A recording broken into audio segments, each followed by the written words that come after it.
One thing I was noticing, I mean, when we think about foodscapes or landscapes, it's like there's a visual bias.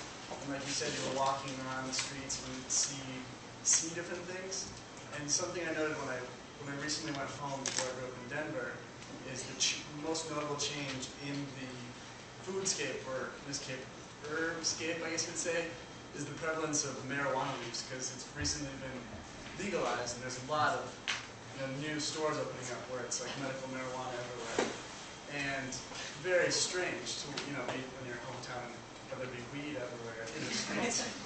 But my question is what sort of, and this goes back to the prohibition too, like what is going on in the underground or kind of like informal sector, and how is that being mapped, and what role might what's we can see play into what's going on. I mean, another way is like I think about urban farming and like what are people going to want to farm? Like we talk about getting returns on tomatoes. Like there's some value added crops too that could be thrown into the mix. I don't know how that plays in, and if it's an issue and how it's being addressed.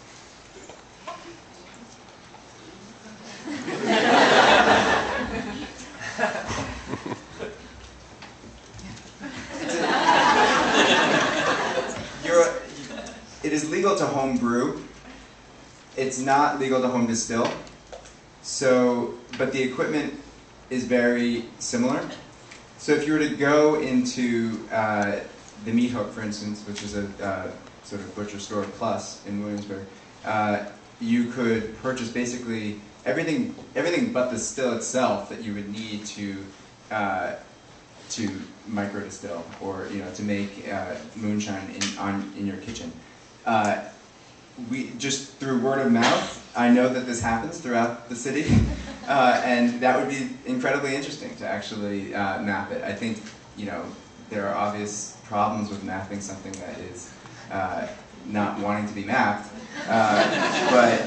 but it does exist, and of course it's it's sort of resonant in the alcohol situation, just because A, it's still highly regulated, and B, it was completely illegal for a long time, and yet of course was still made. So this relationship with the law is it's just particularly interesting, and has sort of strange after effects too, just in terms, like for instance, in terms of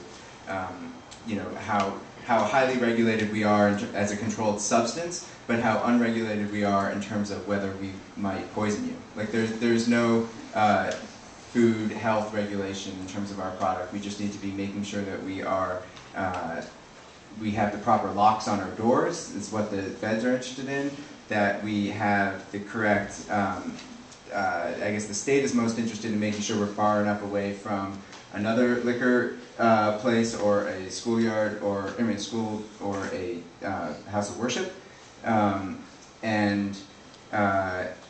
then the feds are also interested in tax revenue, so we have to be exactly accurate in terms of our alcohol content and everything like that. But nobody is actually paying attention to what is in the product that we are selling and that people are consuming, and that's interesting to me.